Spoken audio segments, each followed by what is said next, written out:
Shalom, everybody. I hope you can see me. I can see myself. But I really would like to begin with complimenting. I want to commend the World Mizrahi Movement for this wonderful initiative of the live Bet Midrash. I think it's a wonderful thing. I personally had the opportunity listening to Rabbanit Shani Targin not long ago with the ongoing story of Shir HaShirim, and I had the privilege of listening to Rabbi Sachs telling us what the idea, the concept of Higadta Levincha, and I will try to connect to these wonderful teachings that I heard also. So, shalom to everybody wherever you are in your homes. Just like everybody else, I'm at my house, and you may hear kids running up and down the stairs. You may hear popcorn in the microwave. You may hear food cooking or chairs moving. But I'm totally with you, and I'm totally with us. And it's really a zchut for me, the teaching. I'm not 100% familiar yet with the world of Zoom, so I hope I won't make too many mistakes, but I will dive in. I chose to teach today the parsha of Kriyat Yamsuf, the parsha of the splitting of the Red Sea. It is described in the portion of Bishalach in Sefer Shmot, book of Exodus, chapter 14, Perek Yud Daled. And we will try to study.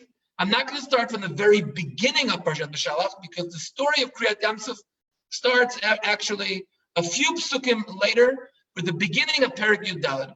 The beginning of Parshat Bishalach still refers to the previous parsha, still the conclusion of the exit of Mitzrayim, of the Pesach. The story of the leaving Mitzrayim and going towards Yamsuf is described in Shmot Perek Yud Daled. So I'm going to try to read through that Perek. I'm going to teach things that you can. Some of it is based on things that Rabbi Elchanan Samet published in his first book, and mostly I will share with you ideas and also try to be referring to current events we're all, as I said before, we're all sitting at home and watching. But before we start, I really want to go and take an interesting point, which I've thought of lately. The Torah tells us, V'higadta levincha, and you tell your children. But when we read in the Rambam, the mitzvah, the Rambam says the Sipur Yetziat Mitzrayim.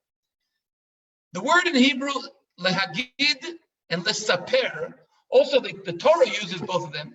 The Torah, as I said before, mentions V'higadta levincha. But at the beginning of Parshat Shmot, the Torah says, Bo el Paro, ki ani ichbadti et libo v'et lev avadav, leman. And what is the leman? We have two leman. There are two things that Hashem says. One is leman. Leman. Leman shiti ototai ele bekabo, because I want to do the plagues that I promised to do. Uleman tisaper boznei bincha uven bincha. So that you shall tell your children. What's the difference between lisaper and lehagid? V'higadta, lehagid, is to tell somebody to do something, or to give information, to transfer information. V'higadta would say, teach your son A, B, C. But when the Rambam comes and talks about the mitzvah is tisaper. The word I would use today would be narrate. When you tell your story, when you tell the story of Yetziat Mitzrayim as if it's a personal story, it's something that we're supposed to feel that we are going through right now, it's lesaper. You're telling a story, not commanding somebody what to do, not passing information, but telling a story. Telling a story is also so that people should listen, but telling a story is when the person who tells a story is looking at the person listening to the story eye to eye. He's not sitting above. He's not imposing anything. He's telling a story. He's sharing thoughts the way he sees the story. So I want to read together with you the story of Kriyat Yamsuf, which appears in the book of Shmot. I'm going to open the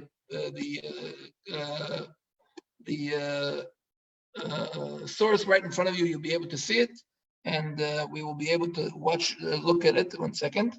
I hope I'll manage. Here we are.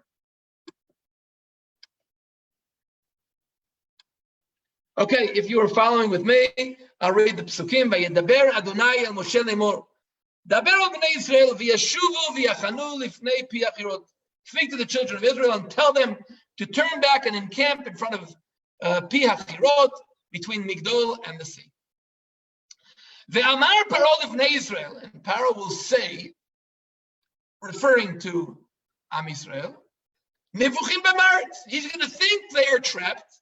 Sagar le'am midbar. So the story here is telling us already from the beginning what's going to happen. So we, the reader, know the story. Paro does not know the story, and as a matter of fact, the people of Israel don't know the story. And we'll see in a second why. And Hashem says, "V'chizakti et lev Paro v'radaf achreim." I will harden Paro's heart, and he will pursue them. V'ikavda beFaro v'chol chilo, and I will be glorified through Pharaoh and through his entire force. V'yad'u Mitzrayim ki ani Adonai v'yasech. And the people of Mitzrayim will know that I did it. And apparently that's what happens. V'yugad l'melech Mitzrayim. V'varach ha'am v'yafech levav Paro v'yavada b'chol ha'am v'yamru ma zot asinu. What do we do? What do we do? We released Israel from serving us. And he harnesses his chariot, and he takes his people with him, and he takes 600 selected chariots, and all the chariots of Egypt are called Rechev Mitzrayim, and officers. And he chases Bnei Israel. He runs after Bnei Israel. And the people of Israel are marching out triumphantly. When we see this pasuk, we expect telling us the children of Israel are marching out triumphantly. What is it coming to teach us? It probably is going to see that right now the Bnei Israel, who are so strong, are going to get up and fight back. Surprisingly, that's not what's happened. The Torah continues, and the Egyptians chased after they and they overtook and they encamped the sea, and every horse of Pharaoh, the chariots, his horsemen, and his horses beside. They reached Paro, and Paro got close, he drew near. Bnei Israel looked and lifted up their eyes. And I would expect if they just said right now, Bnei Israel yotzim biyad ramah, that they're going to get up and fight. And it says what instead of that? Vayir'u me'od. Vayitzaku b'nei Israel Hashem. They start yelling to Hashem. Vayamru el Moshe. Hamibli kvarim mitzrayim lekachtanu lamut b'midbar. What do? You take us out to die in the desert. Mazot asita lanu v'tzenu mitzrayim. Why did you take us out of Egypt? We went take us to the desert. This is what we talked to you about. Leave us alone, and we will serve Mitzrayim. And Moshe told them, don't worry, don't be afraid. Al tirau. Sit and see. Stand firm and see. Hashem will save you. What he's going to do to you right now, you're never going to see them ever like this. Hashem is going to fight for you. So Moshe says to them, don't worry, Hashem's going to lead this whole thing. And the way you saw Egypt just now, you're never going to see them again like that. And then suddenly, in verse 15, Pasuk Tetvav, Hashem says to Moshe, why are you crying out to me? A second ago, Moshe said to the people, don't worry. But apparently, Torah doesn't tell us that Moshe screamed, but if Hashem says to Moshe, why are you crying out to me? Apparently Moshe did. Speak to the people of Israel and let them travel. And he tells them, pick up your staff, stretch out your hand over the sea, split it, and the children of Israel will come into the sea, in the midst of the sea, on the dry land. And I'm going to show harden the hearts of the Egyptians, and they will follow. And we said before, I will be glorified through Pharaoh and through all his force, through his chariots and through his horsemen. The Yadu Mitzrayim, and the Egyptians will know. Once again, it says the Yadu Mitzrayim. The Egyptians will know that I am the Lord when I will be glorified through Pharaoh, through his chariots and through his horsemen. And the angel of God who had been going in front of the Israelite camp moved that. And he came in between between camp of Egypt, the camp of Israel, and there were a cloud and darkness. And it illuminated the night. Each of the camps didn't draw near each other all night. And Moshe stretched out his hand on the sea, and Hashem leads the sea with a long, strong east wind all night. He makes the sea into dry land. The people of Israel come into the midst of the sea in dry land. And the water is a wall for them on the right and on the left. The Egyptians pursued and came after them after they come into the midst of the sea. In the morning, all night, this whole thing takes place all night. And Hashem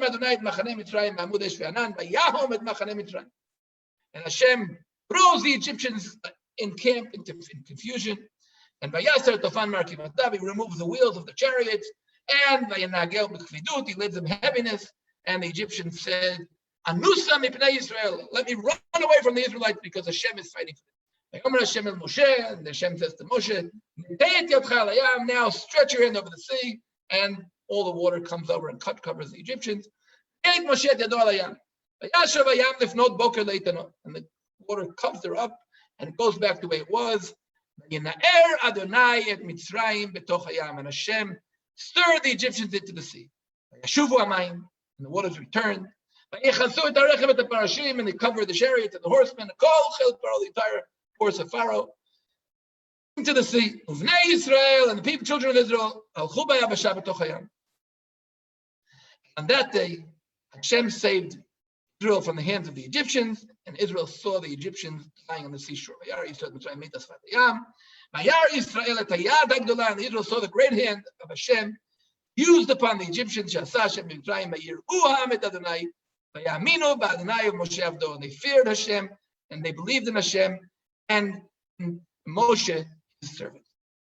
So here we have the whole story of Yetziat Mitzrayim, the whole story of Kriyat Yam Suf, the splitting of the sea. The question is, of course, what is the purpose of this story? What is the Torah coming to teach us in this story? We mentioned one first question that I asked at the beginning was, what is the story of Bnei Yisrael Yotzim Biyad Ramah? We saw in Pasuk Chet. So they're telling us the whole story. Why are they telling that children of Israel were marching out triumphant?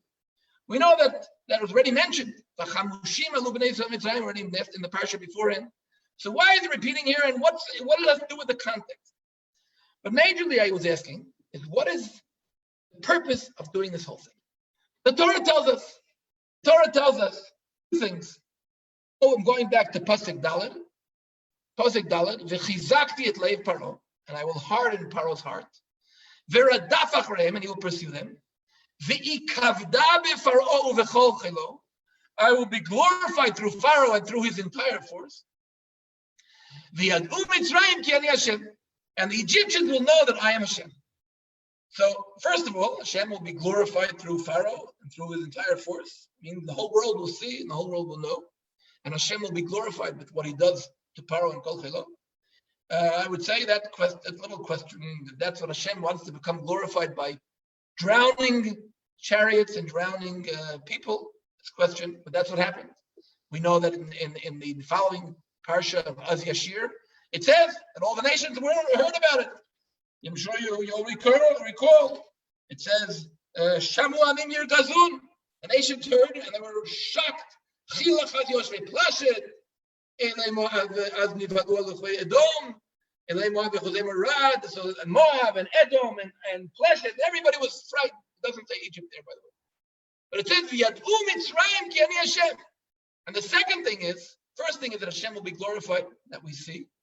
And the second thing is that the Mitzrayim will know that I am Hashem. And of course, the question is, what do you mean Mitzrayim will know him? Mitzrayim is going to die in a second. So here I want to take you to a few of the commentaries on this parsha, trying to explain what is the purpose of this parsha. And here, I want to read first up the Mechilta. The Mechilta has a very interesting issue. He reads like this. I'm reading the Mechilta on Shmot Yud Daled Daled, and it says as follows: "V'chizakti et lev Paro v'radaf achareim v'kavda befaro v'chol chelo." So the Mechilta tries to understand what is v'kavda befaro v'chol chelo. So the Mechilta takes the word ikavda as a covet. He gave Paro a covet. Paro itchil ba'avera. Paro was the first one to do the avera, so he received mimenu itchil ha'porno tabahu v'chol chelo. He was the first one to drown. And the Mechilta brings another example. That who was the first to sin in the time of the Mabul? Human beings. So it says in the pasuk, "Vayimach et kol hayakum ha'adam ve'abeimas." So the first man was first. So the Mechilta understands the word v'ikavda. Who gets the covet to be first? That's an interesting midrash. But the Mechilta continues on and says, "V'ikavda befaro." You can see over here, davar acher. V'ikavda befaro. Magida katuv. The Torah is teaching us, "Shekshe'hamakom porea min ha'umot." When Hashem revenges to the nations, Shmo mitgadel ba'olam. So what the Mechilta says, that Hashem's greatness was that his name became well known in the world because he revenged against the Egyptians. They who enslaved the people of Israel, they were punished, and by Hashem punishing them, his name is glorified in the world. Now, there's a famous medrash that I'm sure you all have heard, where the malachim, the angels, were singing when the Egyptians were drowning, and Hashem says, "Guys, shut up! How are you saying shira when my creation, I created the Egyptians? They're drowning. How can you say shira?" So of course, this Mechilta doesn't really agree with that medrash, but the question is definitely a question. I'm not going to go in deeply to that question because I want to lead to a different thing, but those of you who are interested, there's a wonderful book that came out 2-3 years ago by Rabbi David Foreman, who speaks about this whole concept of how Hashem was glorified by the drowning of the chariots. He actually brings an interesting approach. He says that actually Hashem wanted to be glorified by Mitzrayim. Now, Mitzrayim could have chose which way they wanted to do. Like when Yaakov was taken to grave in Merat HaMachpelah, the chariots and the army of Egypt accompanied them. And the Canaanites saw that, and they saw, wow, some great thing is happening for Mitzrayim. So Paro could have agreed to send Am Yisrael away, and he could have accompanied them with chariots and an army. And then Hashem's name would have been glorified by his chariot. But he chose a different path. And he chose to chase Am Yisrael. So Hashem's name was glorified by the revenge. I want to go on to the Even Ezra. And Even Ezra is number 4 over here in the sources that I'm holding over here. He says, Chizakti, he goes on, V'kavda befaro. What does he say? Az yira'eh kvodi ba'olam l'tva Paro v'chelo. The world will see how I drowned Paro v'chelo. V'yadu Mitzrayim. And the Egyptians will know who. He brings 2 options. Hanisharim. Those that stayed back home in Egypt. He says Mitzrayim did not come. Only the army came. And those who drowned in the water were the army. The other option was Gama Nitba'im. Even those who drowned, they themselves, Lifnei Motam Ki Ani Hashem. They heard, before they drowned, they heard that I'm Hashem. The Even Ezra says, what is V'yadu Mitzrayim? 2 possibilities. Those who stayed back at home in Egypt, and the ones who drowned before they drowned. But here it also seems, when did they have, how long did they have? So it took all night, the whole story, but the Egyptians entered the water only towards the morning. And the whole thing happened probably within seconds. So Hashem wanted them to know before they drowned. We're going to go for try a different aspect. I want to now go back to the Yotzim Biyad Rama. We asked, why is it telling us Yotzim B'Yad Ramah? Because this can be a key point. And the Rashbam here says like this. I'm reading number 3, Rashbam, Yotzim B'Yad Ramah. Lo hayu dogim klal. Am Yisrael were not fearful at all. They were not fear. They were so excited. Ad shira'u par'o ve'amor rotzim achrei. Oh, why is it telling us Yotzim B'Yad Ramah? Not to tell us that they were so strong and suddenly they got up and fought back. No. It's an irony. Rashbam says here the Torah is actually, in a way, teasing Am Yisrael a little bit. It's like using irony. They were so strong until the moment they saw Paro and the Egyptians. Then they stopped being strong. As vayiru me'od.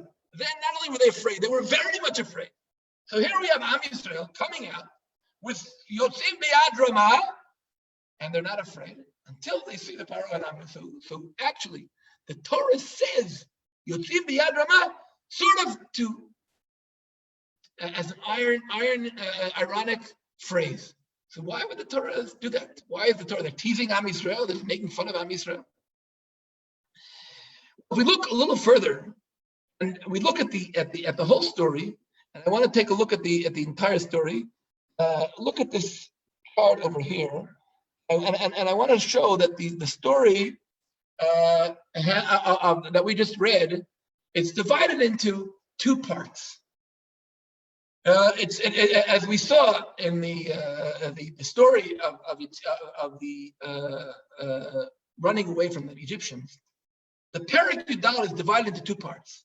The first part is before they come to the sea, and that's Psukim Perek Aleph, Pasuk Aleph until Pasuk Yudal. We'll see that in a second. And the second part is when they're on the sea. And the first part, if we take a look over here, I don't know if you can I'll try to make it a little bigger. Let me see if we can make it a little bigger. Let me see. I don't know if you can see it a little bigger. We're gonna go here.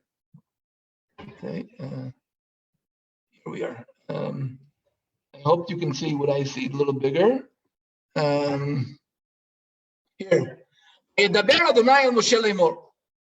first half of the portion begins with the Vayedaber Hashem al Moshe Lemor, where Hashem is talking to Am Yisrael, and he tells them, Daber al Bnei Yisrael v'yashuvu v'yachanu lifnei Piro. He tells them what to do. He tells them where to go, and they go, and they're going. V'chizakti et laman. I'm reading over here. The pasuk Gimel. V'amar Paro Bnei Yisrael levuchim in baretz sagar aleihem hamidbar. V'chizakti et leiv Paro v'radaf acharehem v'kavda beParo v'chol chilo. That's the first line. Hashem tells Am Yisrael, go. Where they're going? They're going from Egypt to direction of the sea. And the second half, which is almost the same time, the second time where Hashem tells people Am Yisrael to go. Vayomer Hashem al Moshe, Daber al Bnei Yisrael v'yisrael. So the second time Hashem is telling them to go. Now the question is, why do we have to stop? And again Hashem tell them to go. Why couldn't this whole story be in one long story? Why couldn't it be that Hashem tells us to go, we go back, and we continue? Why do we have to have this whole story divided into 2? Secondly, what we see here is really a comparison here. It says in Pasuk Daled, "V'chizakti et leiv Paro v'radaf achreim v'kavda beParo v'chol chilo v'yadu Mitzrayim ki ani Hashem." The same exact thing appears here in Pasuk Yud Zayin, "V'ani hineni mechazek et leiv Mitzrayim v'yavo achareihem v'kavda beParo v'chol chilo b'rechbo v'farashav v'yadu Mitzrayim." It's really almost word by word repeating itself.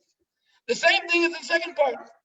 Vayasukein, and here we have the whole story of the Mitzrayim, the Egyptians. We're told that Am Yisrael ran away, and they start chasing, running with their whole army. Same thing here. We have here the angel of Hashem is going in front of Machane Yisrael, and we have the Amud Anan, the pillar of cloud, and the pillar of fire between them.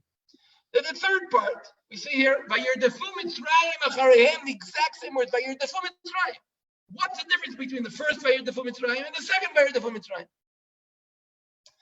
In the third part, here by Paro Ikriv, Paro is getting close, Pasuk Yud, Vayisru b'nei Yisrael, they have b'nei Yisrael raising their eyes and they're seeing Mitzrayim.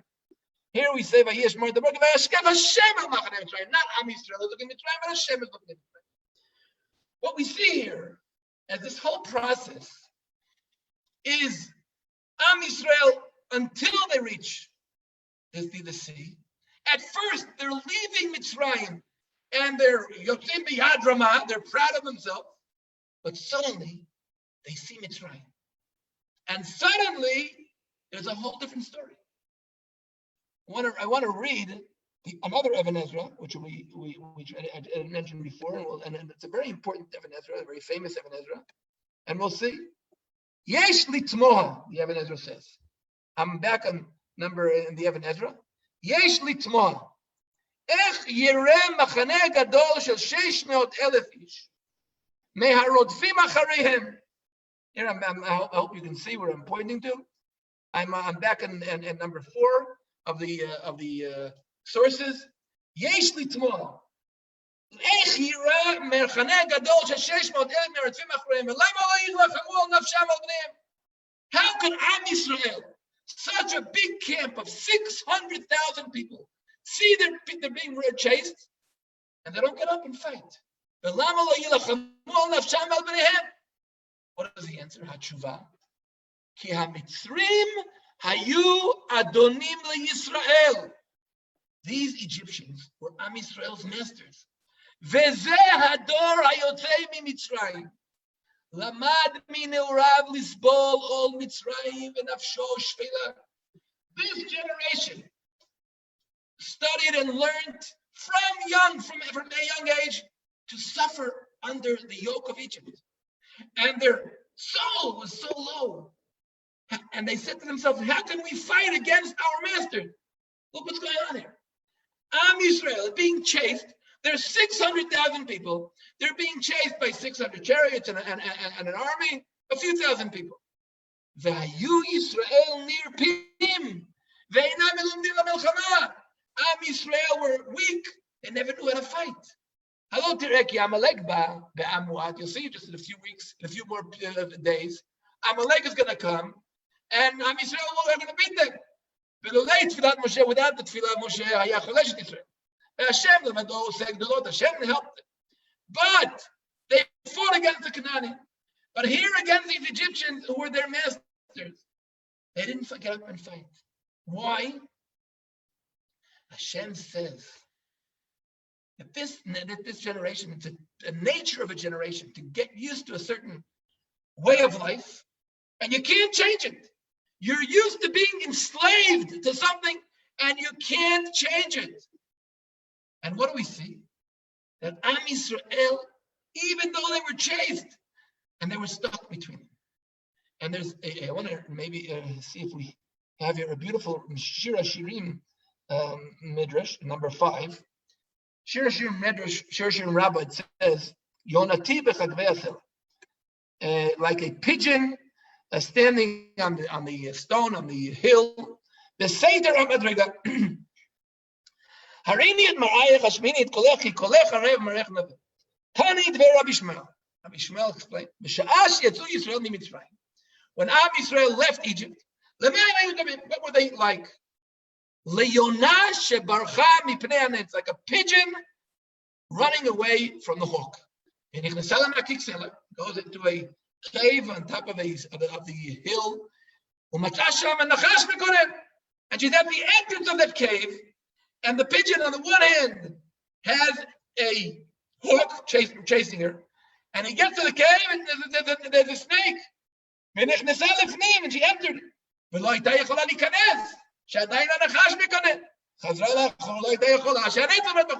She's standing there on the one side, there's the hawk.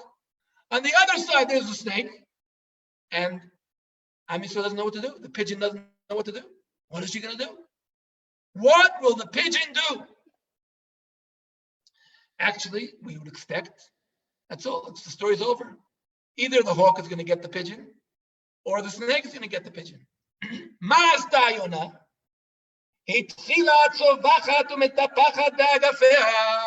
She started yelling and shaking her wings. so that the owner will come and save her. The owner of the nest, Am Yisrael, were at the sea. They couldn't go into the sea. The Am wasn't split yet. They can't go back. And what did they do? They stood there and they yelled Hashem. And Hashem saved them. But this, if we go back to the Medrash of Shir HaShirim Rabbah, he says at the end, we go back to the Ibn Ezra, Ad shekam dor achar dor hamidbar shelo ra'u galut, vaytalem nefesh geboha. The soul of the nation that was not in the galut, that was not in Egypt, they had a totally different soul. And here's a point where I want to point out, and I think it's very important to refer to when we are looking at the situation we are going through right now and in general. The world is going through major issues. There's a great coronavirus epidemic attacking the world. And we can say, let's yell out to Hashem. We can yell out to Hashem. We definitely have to yell out to Hashem. We definitely have to pray to Hashem. But the Ibn Ezra taught us that the story of Yetziat Mitzrayim, the Kriyat Yamsuf, was there to teach us something. To teach us not to continue with our routine of seeing the Egyptians as our masters. When we're facing such a terrible issue in the world, the Rambam says that derech achzariyut, it's cruel to think that something like this is a coincidence. Every single person who believes in Hashem has to definitely understand that something here is happening. Hashem is calling out. And first of all, we have to recognize that something great is happening. It's the word of Hashem. It's so great. It's dramatic. It's universal. It's global. It's something that's definitely great, dramatic. To think that everything will be okay, and maybe that's a good practical idea, but that's only a bridge. We can't close our eyes and think that's only a dream. We can't understand and think that, no, everything will be okay. It's not the fact.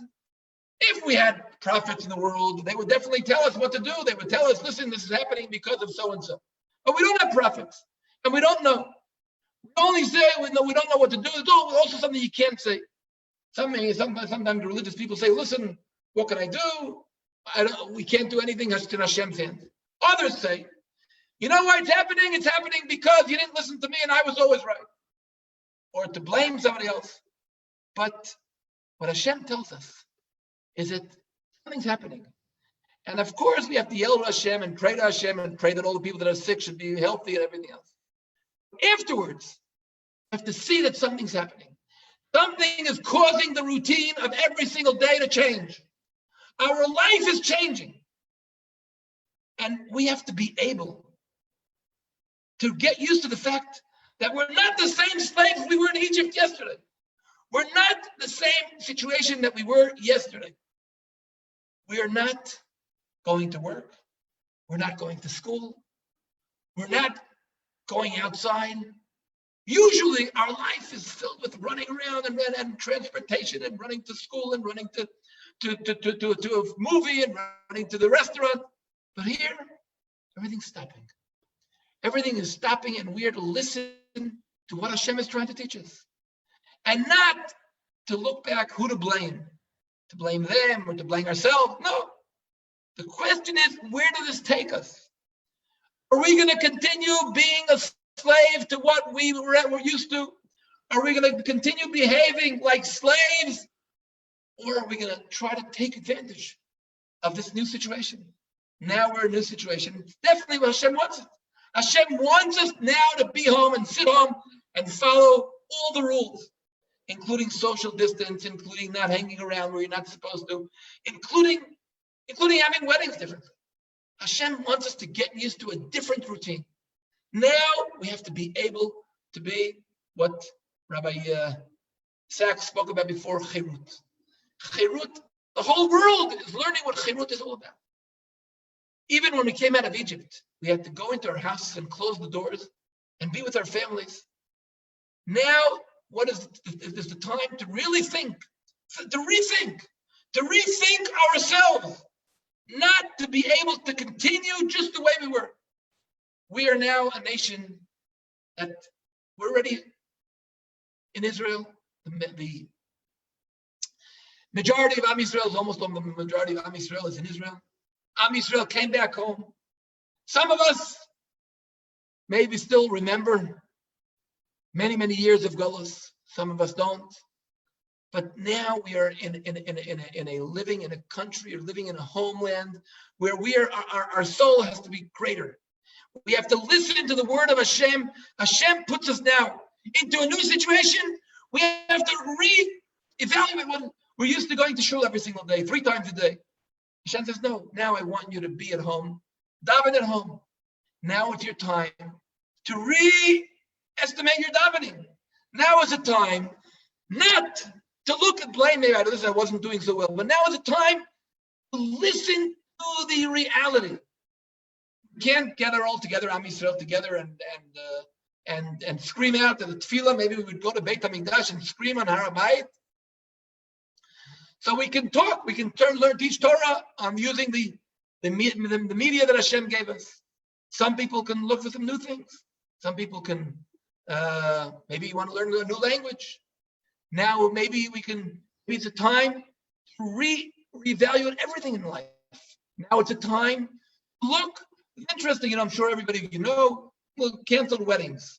So some people have to cancel the weddings, but some people said, no, we'll take the new reality, and in this reality, we're going to make our wedding.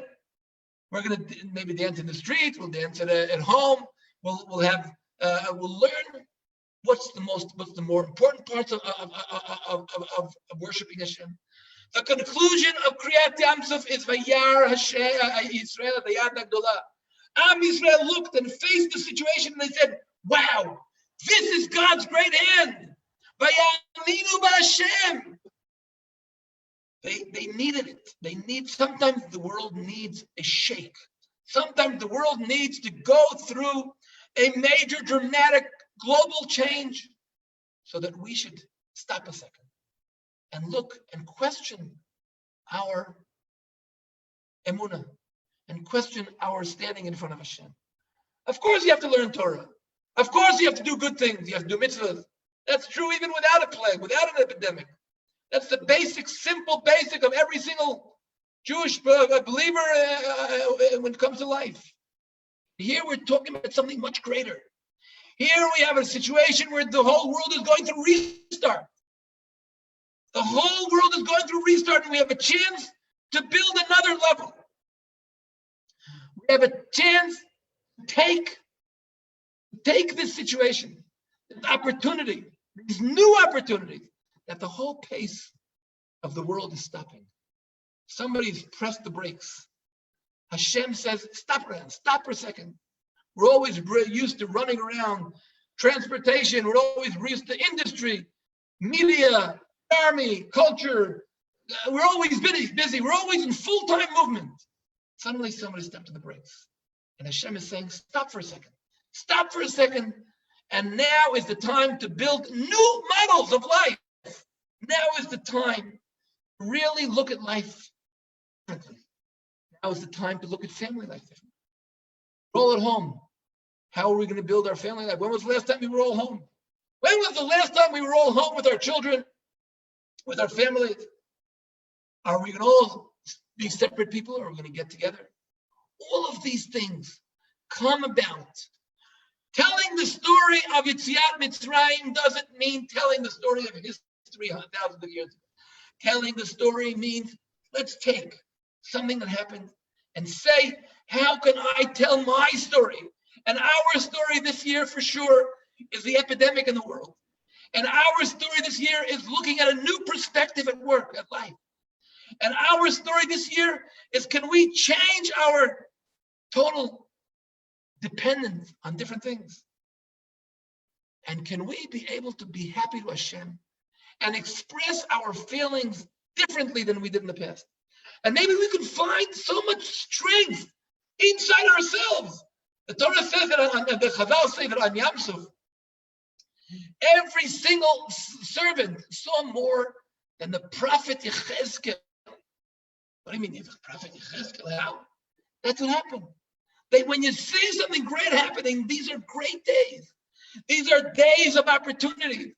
These are days of opportunities to say and question ourselves and to learn a new way of worshiping Hashem and to learn to develop and to find the inner powers we have. We can't go visit our grandparents. So we see there are new ways. We can sing in front of them, call them, express to them.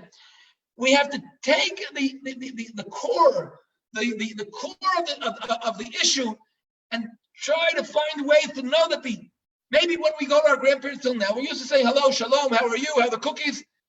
And now, maybe now it's a chance, an opportunity to talk to people, to listen to people, to look at reality in a different way, to question our everything in life. Everything is changing. We're not going to shul, we're not going to work, we're not going out. And in Yirtzeh Hashem, all of our tefillot will be heard, and I'm sure the world will be a different world. Hashem promised in the Mabul that he will never bring another flood to erase the whole world. Hashem promised in Egypt that he won't ever bring the plagues of Egypt again on the world. Hashem promised that he's our healer, and he's listening to us. But now is the question, if we go back after this whole coronavirus, and the whole world will be the same it was before, it's a waste of an opportunity. But if we take this opportunity to really turn the lemon into lemonade and not look for who to blame and not to look for who was okay and who wasn't and what ministers were okay and what not, but really to take a look at ourselves, at our families, at our communities. And of course, as Rabbi Sachs said, to think about the other, to think about those who are in need, and really to absorb it into ourselves. We will be better people. We will worship Hashem better. And of course, Hashem will definitely be very, very proud of us. Mirz Hashem, we will see a complete redemption for all of the world and all of those who are in difficulties, challenges of illness or of financial challenges now. Hashem should give us all the power we need to overcome all of these challenges, and we should be able to celebrate as real, free people. People free to choose to recognize our fact that we were created by Hashem's image, and Hashem looks at every one of us as a unique person, somebody that there's one time in history, there was nobody like us before, nobody will be like us. And to take this an opportunity and talk to Hashem and worship Hashem and thank Hashem, and maybe we'll come out of it and benefit from this opportunity. Shalom and Chag Pesach Sameach to everybody.